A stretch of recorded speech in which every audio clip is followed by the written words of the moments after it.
Hey guys, সবাই কেমন আছো? আশা করছি তোমরা প্রত্যেকেই ভালো আছো। আজকে আবারও নিউ ভিডিও নিয়ে চলে আসলাম পীরজাদা আব্বাস সিদ্দিকী ভাইজানে।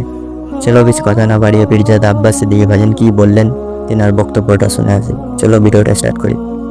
তাহলে বিজেপি যে অত্যাচার করছে কেন্দ্র সরকার, ইসলাম অনুযায়ী তার বিরুদ্ধে হাত দিয়ে লড়ো, না হয় মুখ দিয়ে প্রতিবাদ করো, নাই অন্তর থেকে বলো বলো। যদি তিনটের মধ্যে কোনোটা থাকে রাসূলুল্লাহর হাদিস অনুযায়ী ঈমান, যেটা বলুন। আচ্ছা বলুন, যদি কোনো সরকার বলে মসজিদ ভাঙছে ভাঙুক, তোমরা রুখতে পারবে না, মাদ্রাসা ভাঙছে ভাঙুক, তার বিরুদ্ধে বলতে পারবে না, মসজিদ লেলিচ্ছে লিগ, তার বিরুদ্ধে বলতে পারবে না, সে কি ইসলামের বন্ধু না দুশমন? এই জোরে বলেন। আমরা পশ্চিম বাংলা সরকারকে কি বলতে শুনেছি? বলুন কি বলতে শুনেছি? যে দিল্লি গিয়ে আন্দোলন করো, এখানে বিজেপির বিরুদ্ধে আন্দোলন। বলেন, আরে বিজেপির বিরুদ্ধে আন্দোলন করলে তো আপনারই উপকার। কেন আপনি নিরীহ মুসলমানগুলোকে বোকা বানিয়েছেন, আপনি নাকি বিজেপির দুশ্মন। অথচ বিজেপির লোক বলছে আপনাকে তো জন্ম দিয়েছে ওরাই। এগুলো পরশুদিন বলেছে না বলেন? বলেন। তাহলে বলুন, আমরা লড়বো কেন্দ্র সরকারের বিরুদ্ধে মসজিদ বাঁচাবার জন্য, মাদ্রাসা বাঁচাবার জন্য, কবরস্থান বাঁচাবার জন্য, ঈদগাহ বাঁচাবার জন্য। আর আপনি কি বলছেন এই বাংলায় আন্দোলন নয়? তাহলে বাংলাটা আপনার ব্যক্তিগত জমিদারি মনে করেছেন। বাংলায় তাহলে আপনি মসজিদ মাদ্রাসা ভাঙলে আপনি আন্দোলন করতে দেবেন না, রুখবেন না।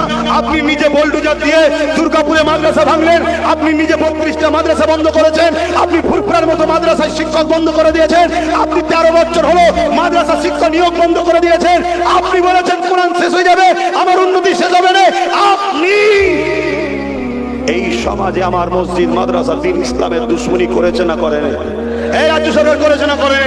রাসূলুল্লাহর হাদিস অনুযায়ী অন্যায় করলে হাত দিয়ে রাখো, হাত যদি রুখতে না পারো মুখ দিয়ে প্রতিবাদ করো, মুখ যদি প্রতিবাদ না করতে পারো ঘৃণা করো। তাহলে বিজেপির ক্ষেত্রে, কেন্দ্র সরকারের ক্ষেত্রে চলে, তাহলে রাজ্য সরকারের ক্ষেত্রে এই হাদিসটা হবে না? হবে না?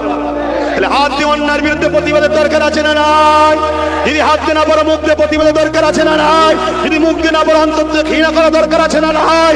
যদি না পারে এরপরেও যদি রাজ্য সরকারকে সাহায্য করে জিতিয়ে মসজিদ মাদ্রাসা দুশ্মনকে শক্তিশালী করে, তাদের মধ্যে ঈমান থাকবে না। এটা আমার কথা নয়, হাদিসের কথা। এই হাদিসের কথাকে অস্বীকার করতে তোমরা কেউ রাখছো? তাহলে আমার কথাই একমত করে হাত তুলে সাক্ষী দাও। লম্বা করে হাত তোলো, মুমিন মুনাফিক চিনা দরকার আছে। হাত তোলো, হাত তোলো, হাত নামাও। তো তোমরা ভিডিও দেখলে আশা করছি তোমাদের প্রত্যেকেই ভালো লেগেছে। আর ভালো লাগলে লাইক কমেন্ট শেয়ার করতে ভুলবেন না। আমাদের চ্যানেলে নতুন হয়ে থাকলে চ্যানেলটিকে ফলো করবে। আর ভিডিও এখানে শেষ করছি, পরবর্তী ভিডিওতে দেখা হবে। তখন সবাই ভালো থাকবে, সুস্থ থাকবে।